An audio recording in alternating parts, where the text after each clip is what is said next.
Nakarating na ako dito sa pick up point ng unang booking ko mga paps. Dating gawi, 40 days video.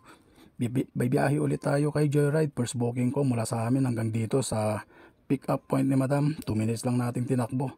At agad ko na rin binigyan ng shower cap para isuot. Pagkatapos kinuha ko na rin yung helmet ko sa mahiwagang takbox ko. At agad na rin inabot ni madam para isuot. Pagsuot niya, sumakay na rin agad.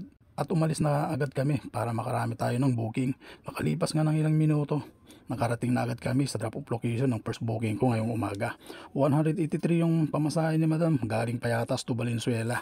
Hindi na nga ako nagtagal dyan, pinasukan agad ako ng pangalawang booking, isang white lady. Alam niyo na yon kung ano yung ibig kong sabihin. Drop-off nga pala ni madam sa My Children's Medical Center. Binayaran ako ng 153 pesos yung rate niya.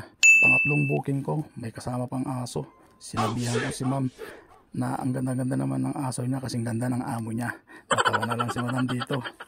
Pagdating namin sa drop-off niya, nagtip pa nga siya ng 75 pesos.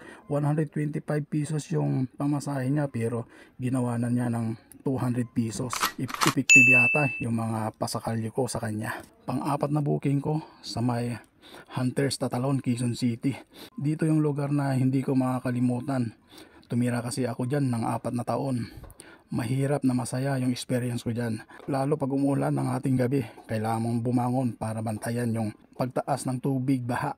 Lagpas tayo kasi yung baha dyan. Shout out na pala sa kumpare ko na nakatira dito sa Tatalon. Walang iba kundi si paring Alejandro Garin.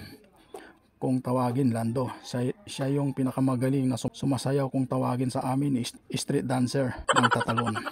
Kasama ko nga pala dyan si paring Christopher.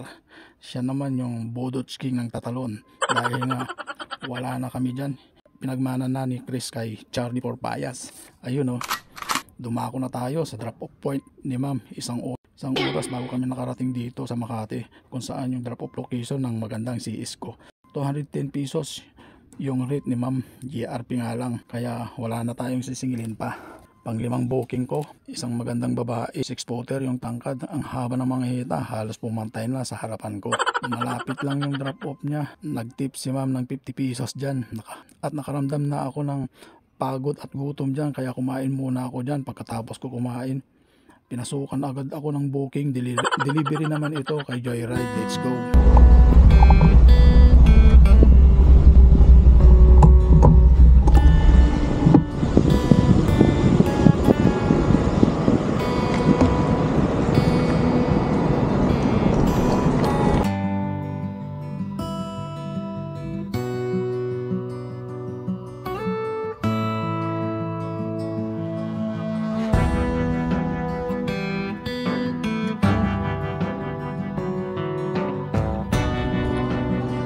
Pagkatapos tayo kumain mga paps, pinasukan tayo ng booking. Delivery to mga paps, no?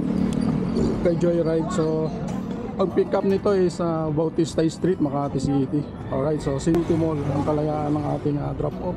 So punta na natin sa pick up point ng ating parcel ni Joyride. Let's go!